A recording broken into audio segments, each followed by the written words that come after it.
Vanchakalpatarubhyascha kripa sindhubhyeva cha patitanam pavanebhyo vaishnavebhyo namo namaha. Okay, so beginning chapter 8 of Srimad Bhagavad Gita, we can chant the first 5 verses together.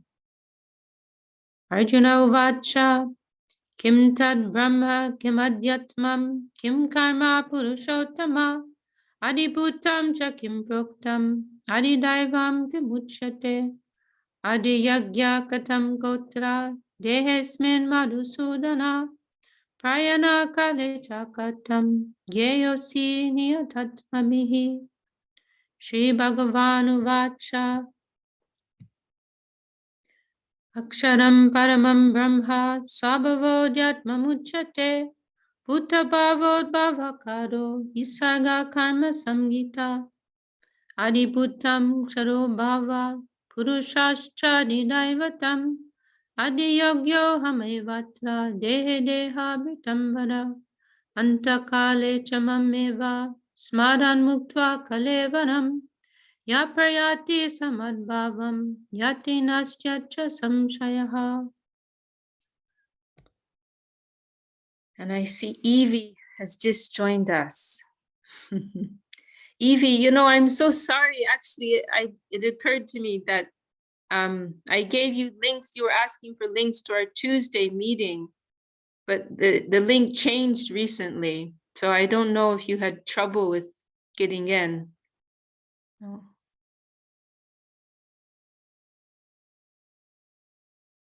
Okay, you're muted, so I can't hear you. But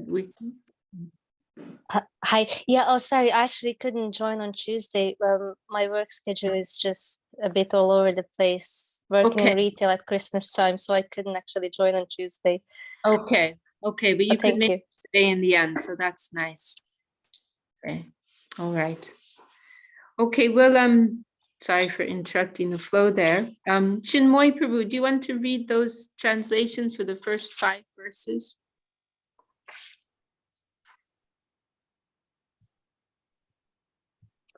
Arjuna inquired, O Supreme Person, what is Brahma?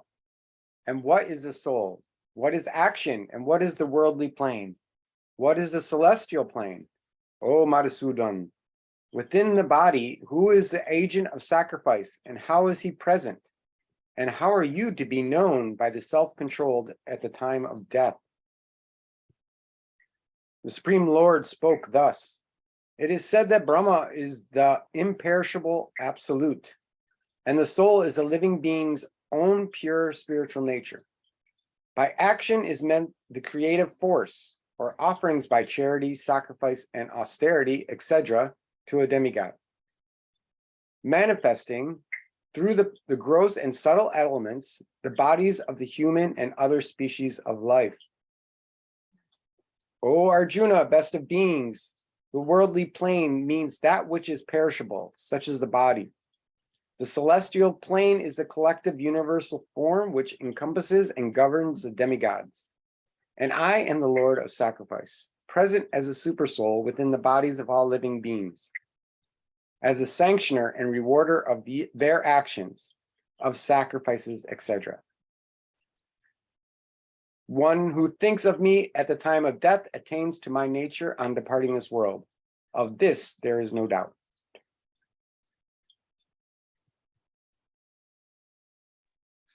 Okay, thank you, Chinmoy Prabhu. Does anyone want to share any thoughts on what we've just heard? Anything comes to mind?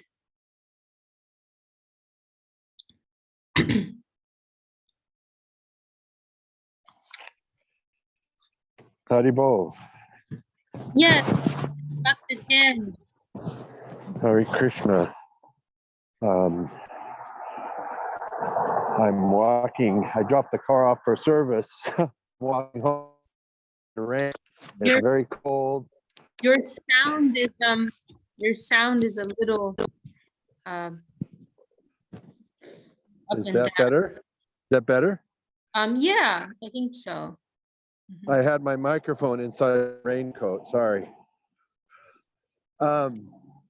There's just those just that one verse, distinguishing ourselves from matter is something we take for granted as devotees. Like, yeah, I get that, but it is it's so profound to know that I'm in a temporary vehicle, just like my car.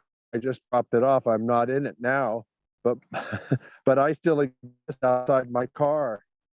I'm the driver of the car. I'm not the car. And so it's so simple, but so profound. So now I'm walking in this body, but I've been taking care of my mother-in-law, who is in very frail health, and she's had a stroke. And so it's very difficult for her to move around. And her body's wearing out, and she's going to leave it at some point, just like I am. I'm going to leave my body. And so this simple realization of distinguishing matter from spirit is so simple and so basic to the devotee's understanding, and yet it's endlessly profound in its implications. As I'm walking up a grade, I'm starting to get winded. My body is out of shape. So Krishna consciousness is so far out and so wonderful, and every day I'm dumbfounded by my good fortune to come in touch with the devotees, come in touch with Bhakti Rakshak Sridhar Maharaj's mercy, Srila Prabhupada's mercy, Bhakti Siddhanta Thakur's mercy. We're in such an exalted line of acharyas. You know, it's like someone brags like, hey, I know the city mayor. I know the mayor of this town. We can say, but we know the president. So anyway, I'm dumbfounded by the mercy and the gratitude that I always feel. So I was just listening to the quality of your voice as you sang the prayers. And then as Chinmoy read the translations of those verses, it's just to hear the vibration of the devotees. Your souls are transcendental because you're in touch with the supreme source, Krishna. And so just being in this Zoom, this Sangha, and I'm in the spiritual world right now.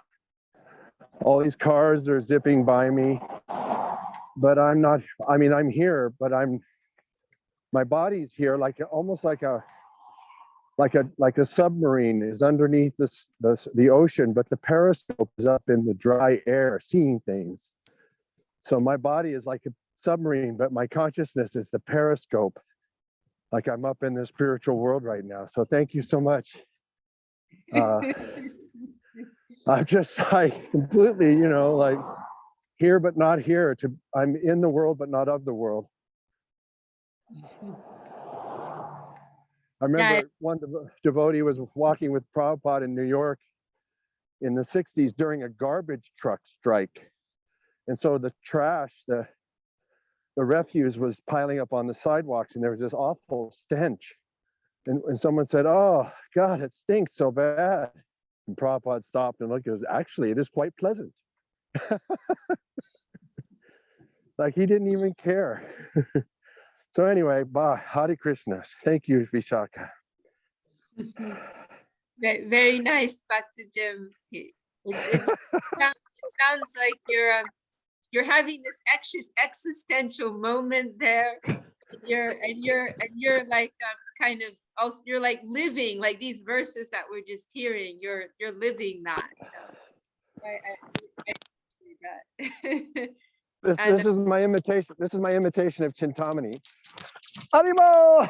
Harimo! Harimo! I gotta get out of the way. I'm gonna get run over. But if this was my last moment, it would be okay, because I'm not this body. But I hope I live to be a ripe old age so I can preach Krishna consciousness in blissfulness. So Haribo. Haribo.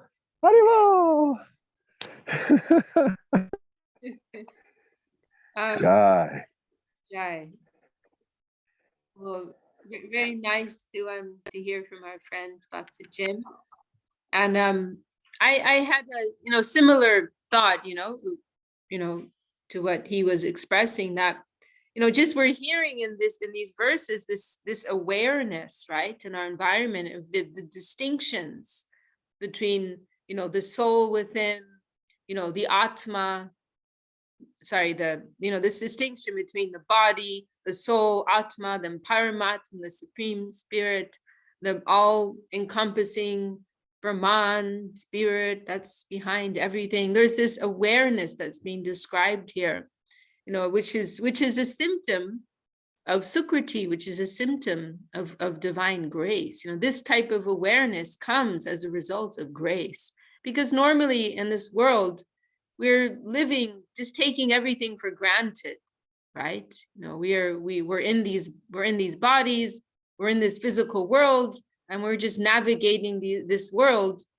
with the spirit of like we are the subject, and the environment is an object to our subjective existence, right? Our superior subjective existence is an object to us, to be used by us. We're living in this, with this very, simple view of an engagement with the environment. But when some spiritual awareness comes to us, then we see things very differently. And these questions, right? Just asking these kinds of questions, that's a symptom of awakening spiritual awareness, having been the recipient of divine grace. Who am I, right? All these big questions. Who am I? What is the real purpose of my life? And so on. And this is the type of spirit which is being described here. Arjuna is asking these questions. So, and then this verse, oh no, hang on, we didn't come to verse 6 is what we're coming to next, and that's quite a well-known verse, which is also connected to verse 5. So, okay, we can continue unless anyone else wants to add anything. And Jayadev Ji is also joined us. Okay, then we can chant verses 6 to 10 together. Didi, actually, I have one question. Yes, Prabhu. On the fifth one who thinks of me at the time of death attains to my nature. I'm wondering what do you mean? They means nature. Well, let's see what it says. Mat bhavam. I would think that the reason it's very vague is because he means depending upon in which way we are thinking of him, right? And also which manifestation of his we are thinking of, right? Because one may meditate upon him as Brahman, as Paramatma, or as Bhagavan, then there are so many different Bhagavans, right?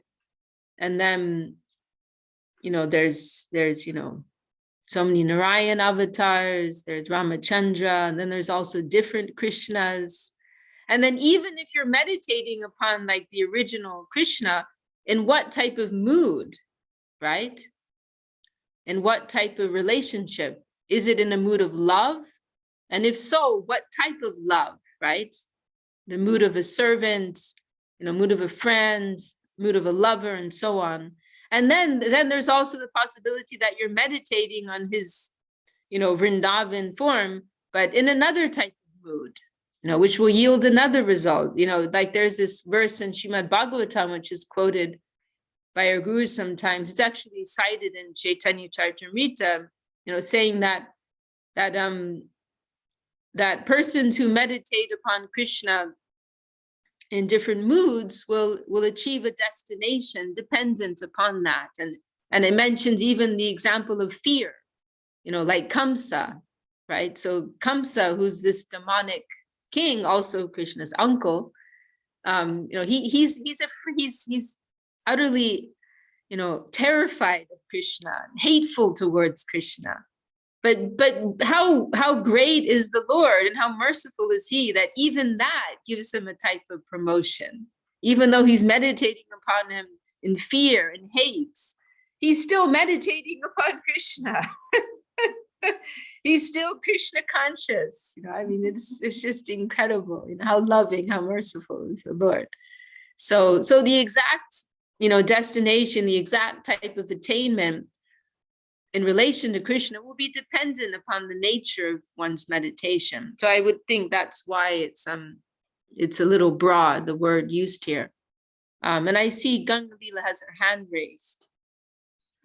Yes, so here comes something I haven't been able to really form into a question, but you have such gift to kind of clarify my own question for, so here's the thing. So with where this is taking me is when my mother was about to depart her body when I was in Germany a couple of weeks ago, I went to visit her and she was already really weak. So I didn't wake her because later on my sister's going to join. So I didn't want to get her to spend any energy and spend probably 3 hours just being in the room without her necessarily knowing, but part of me knows that part of her knows, probably very subtle, in a very subtle realm, in her waking consciousness and how she is was relating to who she is and what God means to her in the outer world.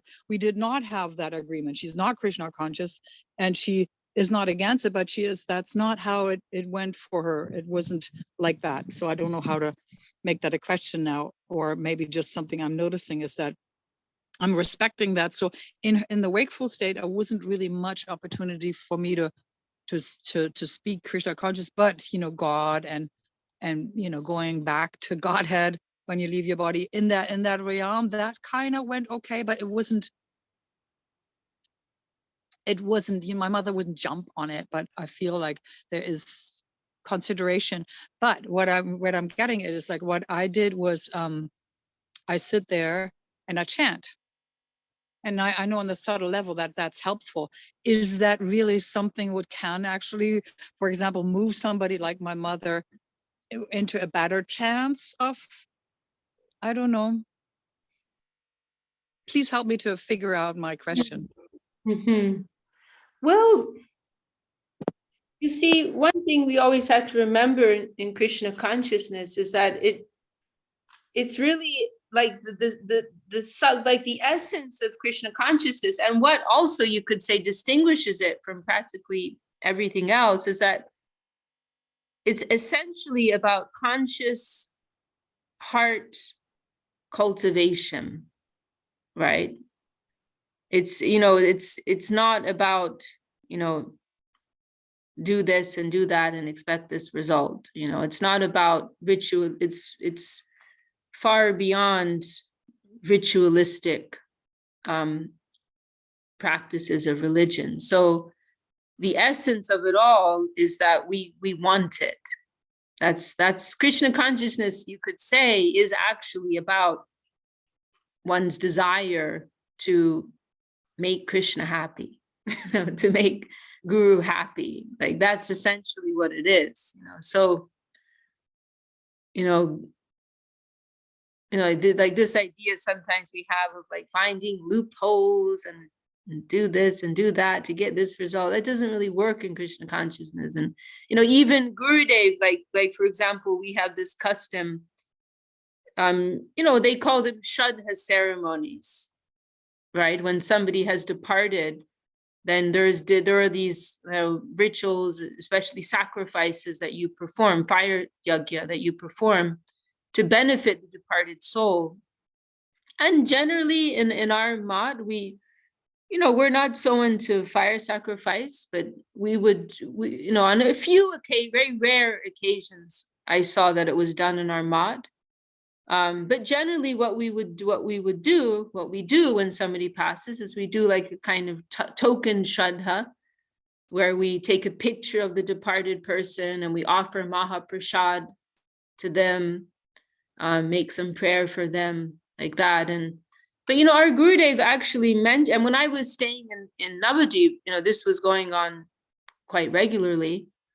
But I later, like years later, after Gurudev had left the world and after I'd stopped living in India, I heard from several persons, from Janardhan Maharaj, and possibly one or two others, that I think Ananda Vigraha Prabhu also told me that Gurudev actually said, like, if doing it for someone who wasn't actually like consciously cultivating Krishna consciousness, he didn't feel it was so appropriate. And like, think of it this way: you offer them a plate of prasadam, like, what are they going to think? Are they actually going to be appreciative of that? Like, are they going to think, oh, what's this funny Indian food on this plate? Like if they're not going to be respectful and appreciative of that, that's not really, like, it's very practical. This is one of the things that's so wonderful about Vaishnavism. It's very practical and simple in that sense. So, but then going back to the specific case of your mother, is that, simply your well wishes, Srila Sridhar Maharaj has mentioned that, well wishes, they can help someone in the afterlife. And you're someone who's connected with our gurus, you're consciously practicing Krishna consciousness. And if you're offering your well wishes, then I would think definitely that would be beneficial towards her. And also, if you're if you're chanting also, and as long as she's not like consciously opposing that, then I would think that would also benefit her. If that vibration is entering her space and she has some level of appreciation, then I would think that would also benefit her. So, and we're all on a long road, right? And I'm sure that, whatever in your heart you're offering for her and your prayers for her, that will support her on some level in her journey, within eternity, So we all have a long road. Like, before coming to Krishna consciousness, after coming to Krishna consciousness, it's a long road, So, these little things, they count for something substantial. Is she gonna be a chanting and dancing devotee of Krishna in her next life? Probably not, but I'm sure she's edging closer towards that, and she's also the fact that she's been a source of support for you in your life, that would give her some sukriti, I'm sure. That would be a benefit to her, that she's offered service to a Vaishnava, or on any level expressed any appreciation. That's also, significant. So these little things, we can be satisfied with these little things. And I'm sure they count for something significant.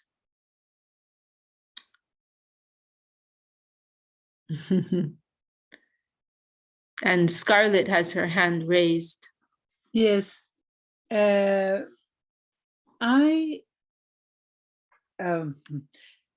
way I have get from all the reading I do is I got this understanding that whatever I do, service, devotional service, reading, chanting, anything I do, it benefit 7 generation back and 7 generation in front of me. They get benefited by it. Is it right or is it wrong? Have I misunderstood? I mean, I'm sure there's some benefit coming. Absolutely. Sure. But again, as I was saying at the beginning, Krishna consciousness is about conscious heart cultivation. So yes, benefit can come, if a bird comes and takes some prasadam here, that bird is giving benefit. If we are doing kirtan and the neighbors are hearing and appreciating, they're getting some benefit. If somebody opens the door for a Vaishnava, they're getting some benefit. Benefit can be attained on so many levels. And I'm sure all these things are supporting person's progress. But we want to remember, like, the real goal is coming to that point of conscious cultivation of this higher ideal. And that may take some time for someone to get to that. That more likely than not will take time.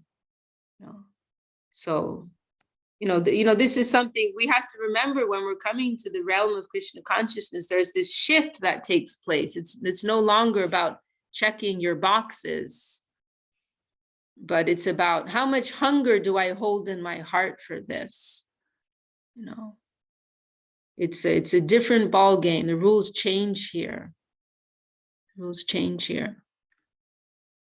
And it may be that the person who's practicing less has a high, and has less is practicing less, has more of the genuine thing in their heart, and vice versa. The person who's practicing more, but with the wrong mood, without the perfectly adjusted mood, they may have less of the real thing in their heart. It is, it's a different calculation here.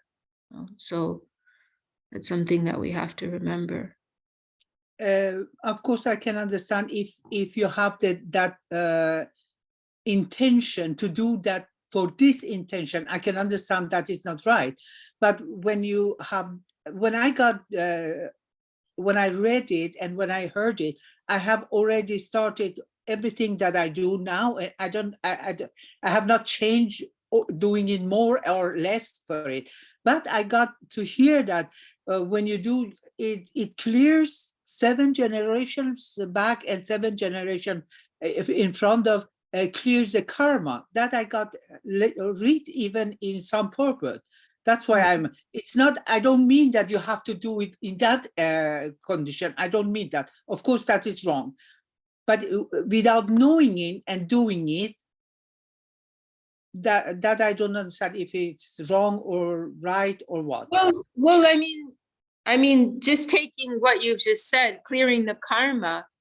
Okay, clearing the karma, that may support us in the background, but still, that's not the goal, right? The goal is love for Krishna. So yeah, some support can be given, but the real goal is something different. So, but you understand. And Marie also has a nice comment here. And Jayadev is raising his hand. Please. I just wanted to address that scriptural reference precisely. So that's if one becomes a pure devotee, then 7 generations backwards and forwards. That's the actual scriptural calculation. So until we're on the platform of being a pure devotee, where we don't even care about that, because all we care about is Krishna, that's the only point at which that happens. There is a reference, I forgot which shastra that's in, but again, that effect comes once someone comes to the pure devotional platform. Then 7 generations back and forward will be benefited. Mm-hmm.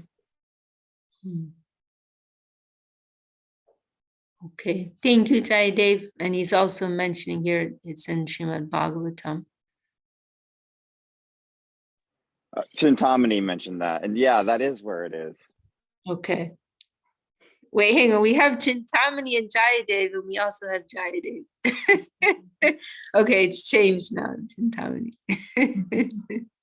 I'm on my way to work, so I'll be listening and getting ready for work separately, but we're on the same land. But yeah, we're always together in spirit, in the heart. And we also had Bhakta Jim doing a Chintamani dance earlier, but I think you dropped out, Chintamani. I can't believe I missed it. Bummer.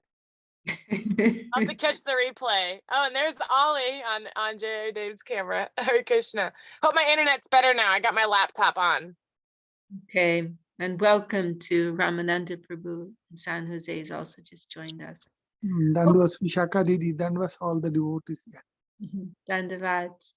Okay, so we'll continue unless anyone else wants to add anything. I would just like to mention too that in the case of Gangalila, that we are considered beggars of mercy.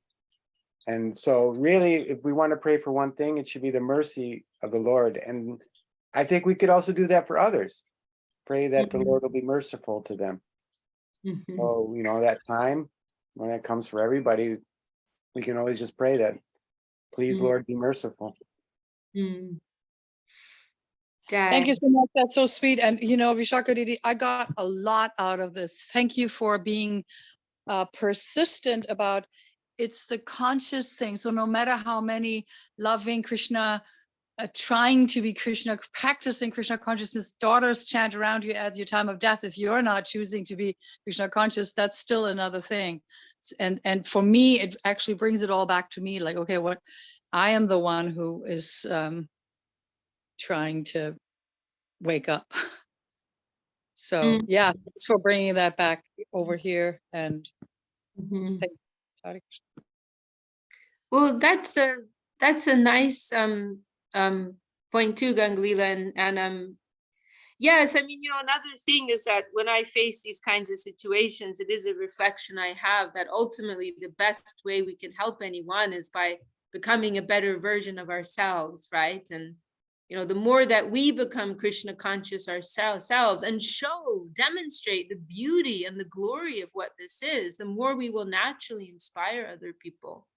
The more that we become like shining luminaries, the more others will be uplifted and see, oh, how beautiful is Krishna consciousness. Look at this shining, Vaishnava in front of me. There's something to this, I'm sure we all experience that sometimes people, they encounter Krishna consciousnness through different mediums and they're not so sure. And then they meet one person in particular and they're like, oh, wow, now I get it. Now I think it's cool, because they're finding a real representation of it or a closer representation of it. So that, that is something that I always come back to in so many situations that, when we feel that desire to help someone, like just going directly to fix it isn't necessarily the solution, but let me become better, let me become brighter. And then others will naturally, and it can be actually be a wonderful way to channel frustration.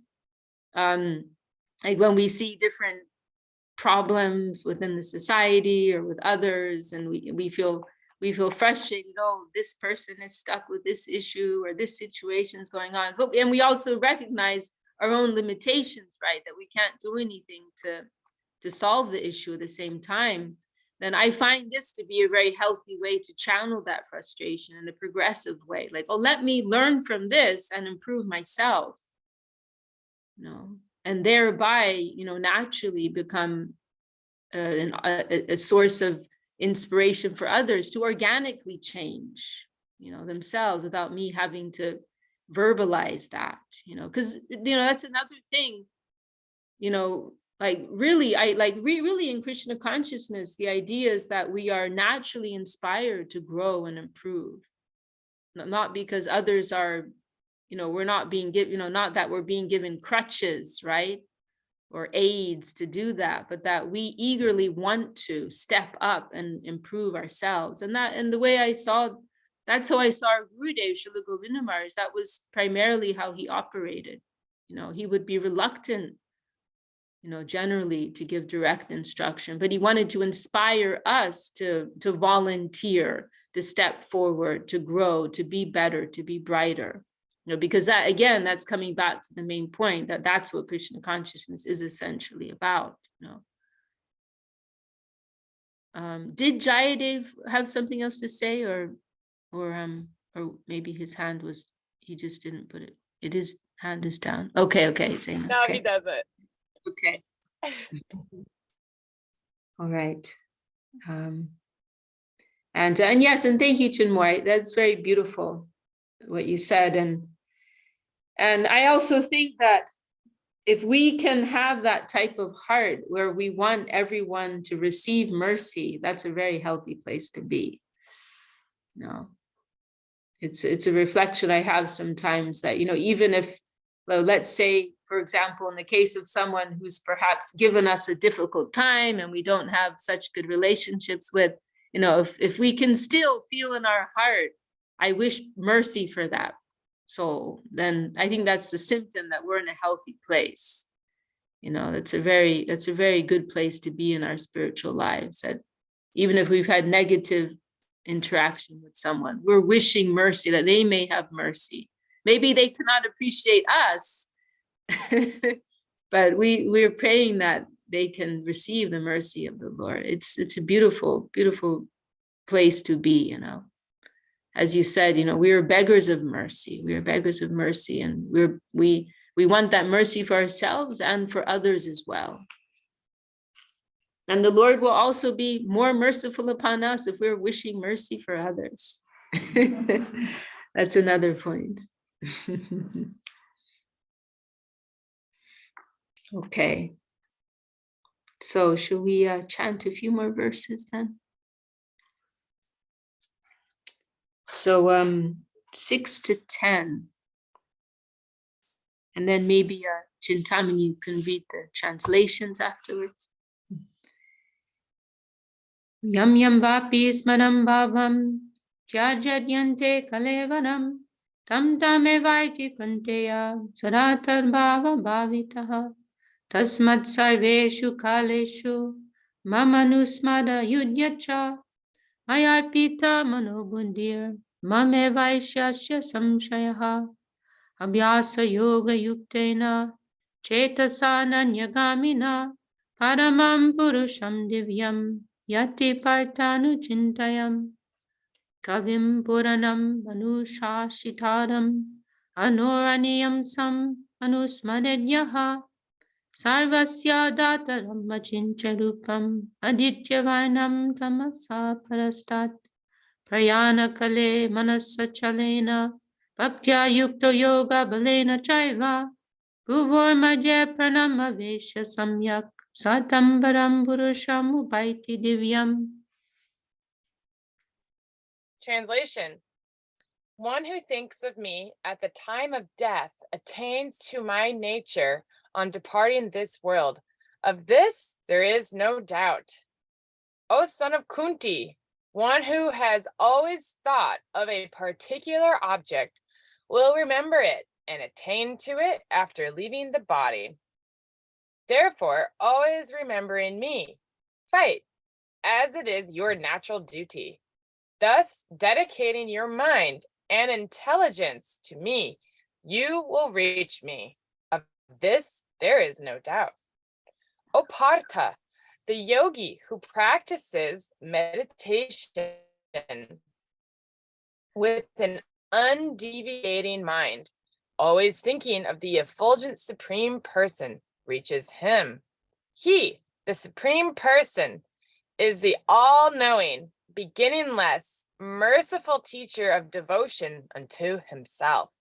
Although more subtle than the atom, he is the infinite support of all existence. His form is supramundane, that is, of a human-like feature.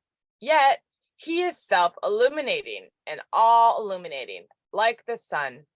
He is transcendental to illusion, one whose mind is fully focused by strength of yoga practice, who continuously remembers him with devotion, who at the time of death establishes the life force between the eyebrows at the Ajna chakra with full concentration, thinking of him, reaches the effulgent Supreme Person.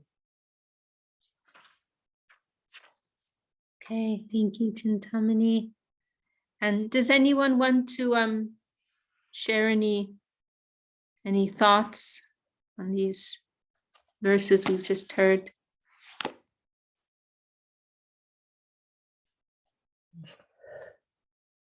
Yeah, I wonder if you could clarify. I'm seeing Marie saying that 6th verse is a gotcha, but it's not very clear to me, like, who has always thought of a particular object will remember it and attain to it after leaving the body. Can you elaborate? Well, Yeah. if I'm understanding that, like, in the right zone, that's getting less specific, which is probably why it seems more nebulous. But so if you're always concentrating on how much money you have in the bank, all you'll have is the money in the bank, which you can't use once you're dead, or if you're always, it's basically just wherever your heart is, that's where your treasure will be. So it's like, it comes right after the, if you're thinking of me, then you'll definitely get to me verse. And so it sounds like it's just repeating itself, but it's also kind of like a warning like be careful what else you might think of. You know, watch where you're concentrating, because if you get in the habit of dwelling on things that you find unpleasant, then you're going to have a lot more unpleasantness ahead. Does that make sense? Yes. Yeah. And you know, this verse 6, it is a very well-known and often quoted verse, this yum yum vapis. And I'm sure those of you who are familiar with our books and verses in general, you'll have seen this verse come up many times. Our Gurudev has clarified that this, particularly speaking about this verse, he mentioned it's not exactly in the line of devotion, pure devotion. That, you know, he pointed out that in Bhagavad Gita, there are many different instructions. You know, Bhagavad Gita is a general book, you know, on some level, and there are different levels of instruction for different persons. This verse, as Marie said, it's kind of like a warning for persons who are not quite in the devotional. Oh, have I frozen? No, okay, I'm still No, okay. you're okay. Yeah. Everyone's face was looking so still. I was afraid. I guess everyone's just concentrating so much. I was worried. That's funny. You know, like, you know, because once someone comes to the platform of really embracing devotion as the highest thing, then you don't need to hear these kinds of things. This is for a lower mind, you know, putting a little bit of fear in people. You know, like, you know, because but yes, going back more specifically to what I think Chintamani is bringing up, yes, and Marie was also addressing it. If we are always thinking about some particular thing, the chances are at the time of death we're going to be thinking of it, and then because we're absorbed in that, then that will be defining in the next birth. And you know, one famous example of that is Maharaj Bharat, who was many of you know his history. He was a very great king of India, and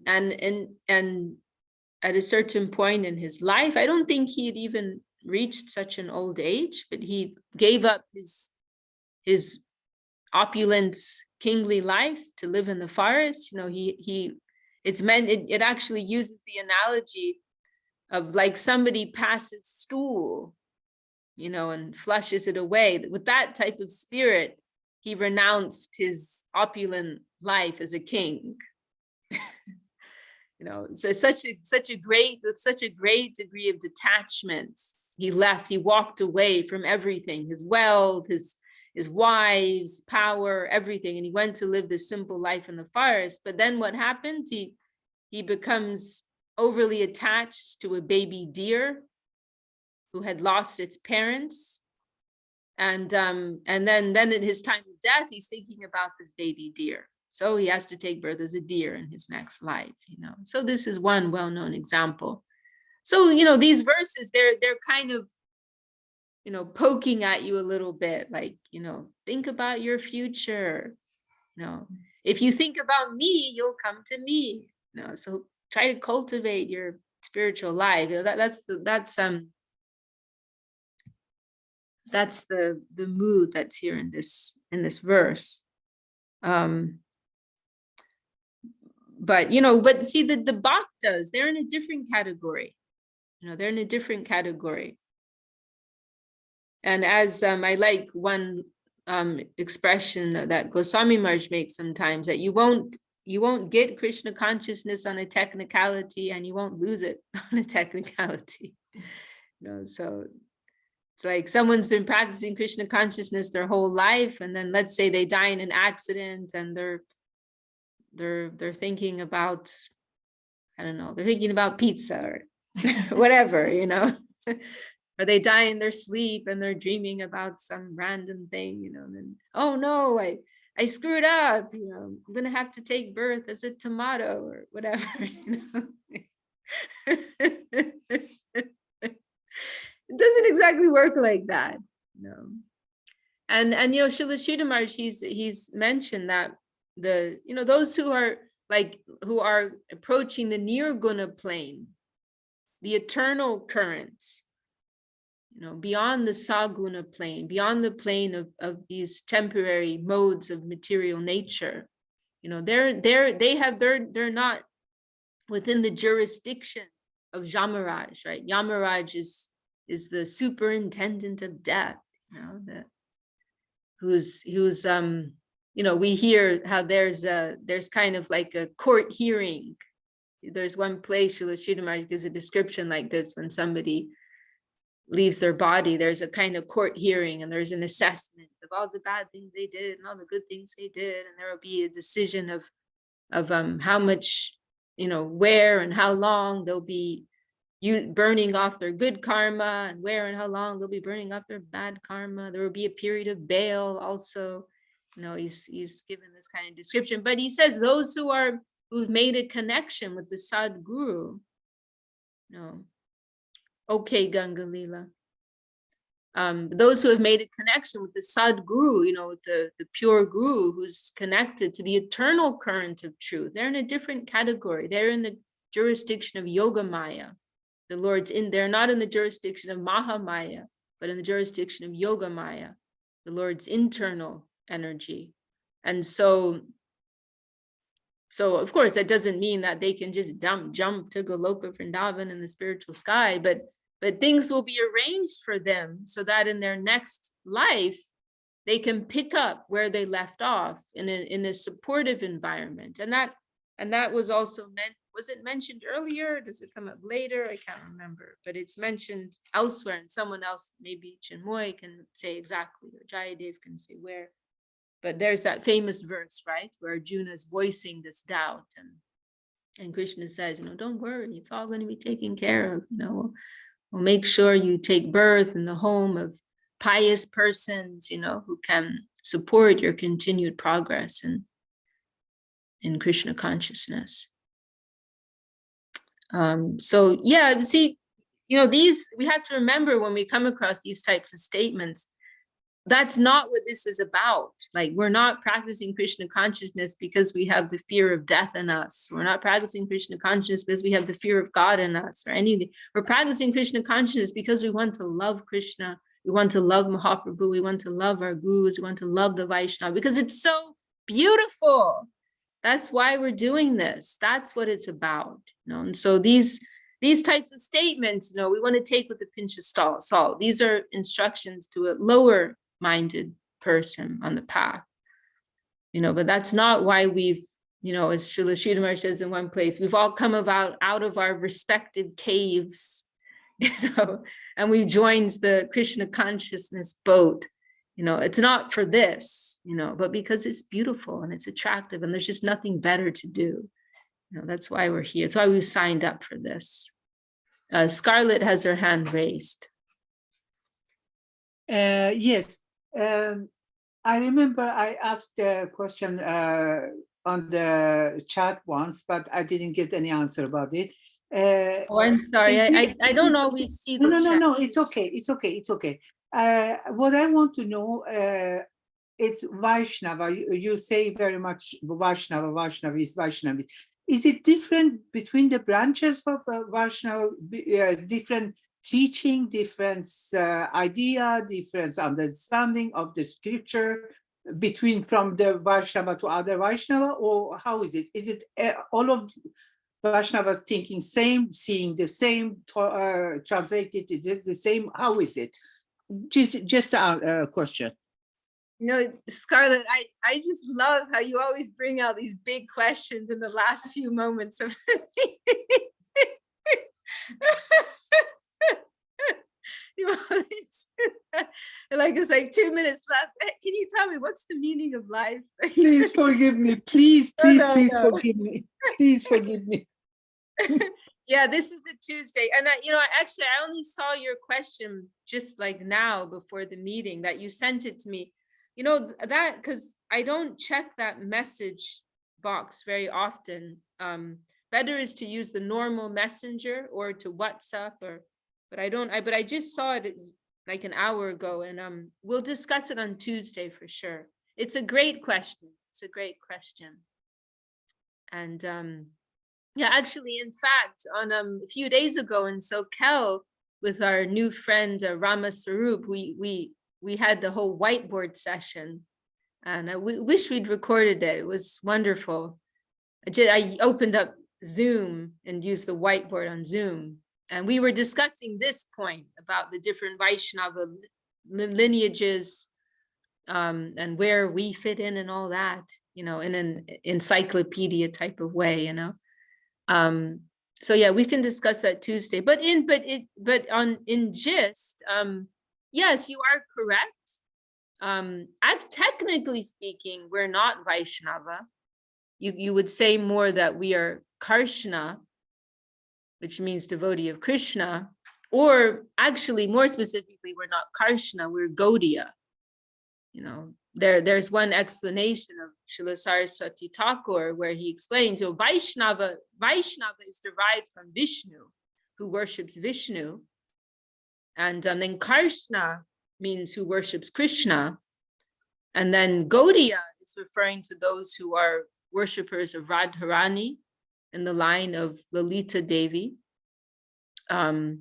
and of course Mahaprabhu, Sri Chaitanya Mahaprabhu. So more so we normally we specify Gaudiya Vaishnavism.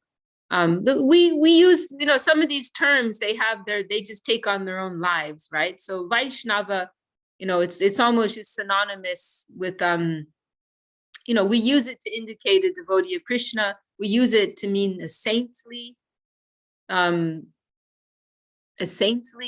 devotee of Krishna. You know, we use it with different connotations in different contexts. But yeah, strictly speaking, Vaishnava means a worshiper of Vishnu, which, you know, we don't exactly fit that bill. But we also worship Vishnu. We respect Vishnu, of course. But yeah, you know, some of these terms we use them a little broadly, you know. So yeah, and you know, most broadly, we will say a Vaishnava is someone who worships the personality of divinity, you know, as opposed to God as an energy. But you know, we're worshiping God as Bhagavan in his personal manifestation. So yeah, but we can discuss that more in our Tuesday meeting.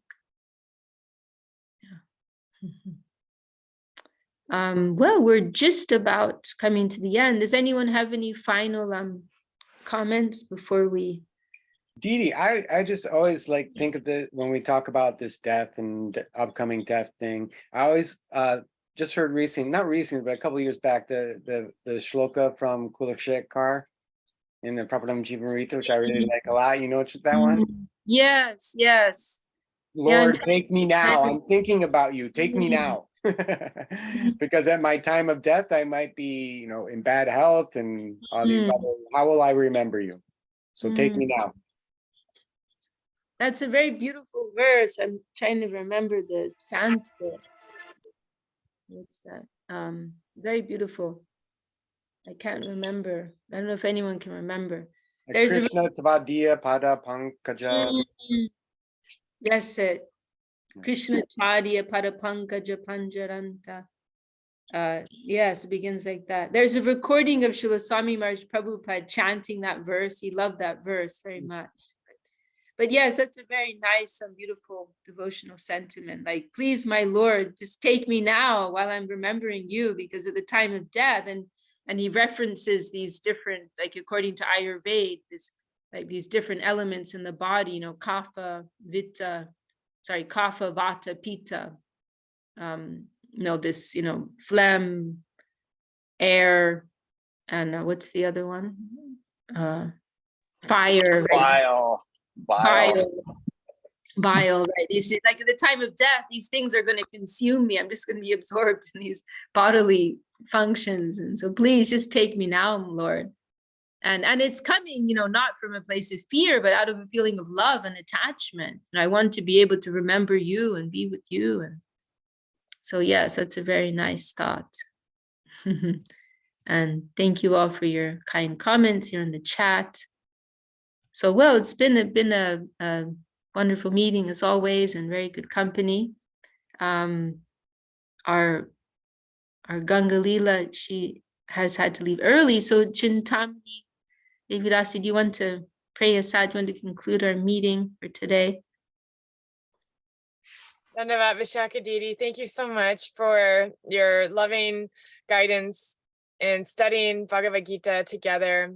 Look forward to this meeting. It's on my calendar. Some days I'm more present than others based on life, but I'm really glad I can just tune into this. And where's Gangalila? I know she's our usual prayer outer. So just we're leaving off on we can clarify where we're leaving off so we can be really clear where we start next week. So 8:11 is what I have. Does that sound right for everybody else? Chapter 8, verse 11. And Yeah.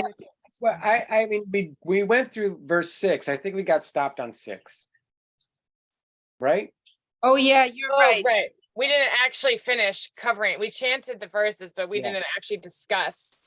Yeah, that's a good interesting one. one. Yeah.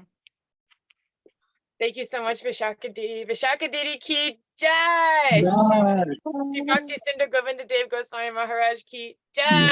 Shri Bhagavad Gita ki jai. Bye. Thank you, Thank you very much for the Thank class. you, all the devotees. See you all next week.